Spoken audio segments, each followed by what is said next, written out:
She's sitting at the table. The hours get later. He was supposed to be here. She's sure he would have called. She waits a little longer. There's no one in the driveway. No one said they've seen him. Why? Is something wrong?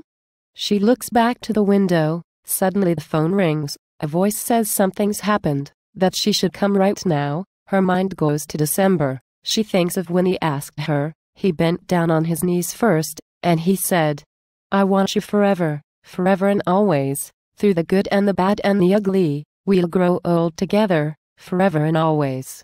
When she thinks back to when he asked her, is a flashback, because flashback is an action that interrupts to show an event that happened at an earlier time. She pulls up to the entrance. She walks right to the front desk. They lead her down a million halls, a maze that's never ending. They talk about what happened, but she can barely hear them. She tries to keep a straight face as she walks into the room. She sits by his bedside, holds his hand too tight. They talk about the kids they're gonna have and a good life, the house on the hillside, where they would stay there forever, forever and always, through the good and the bad and the ugly, we'll grow old together, and always remember, whether rich or for poor or for better, we'll still love each other, forever and always.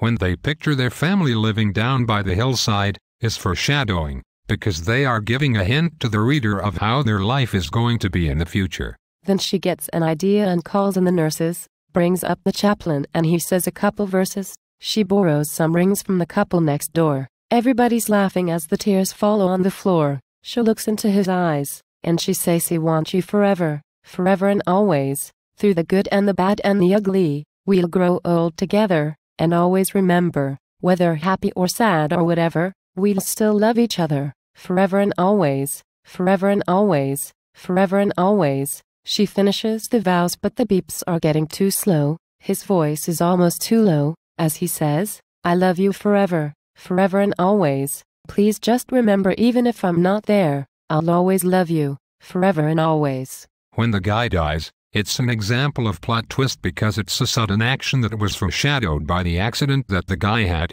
The events of the story created a very sad atmosphere, since a very tragic accident happened and created death. The story is told in digressive time because the author went backwards and forwards, including foreshadowing and flashback.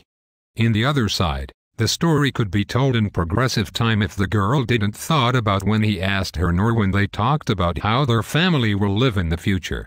Then it will be a time sequence. If the story included more details about what happened to the guy and what kind of injury he had, suspense would happen, because feelings of tension and uncertainty would be created, since we don't know what would happen to him. This story doesn't have a lot of symbolism because not many objects are used.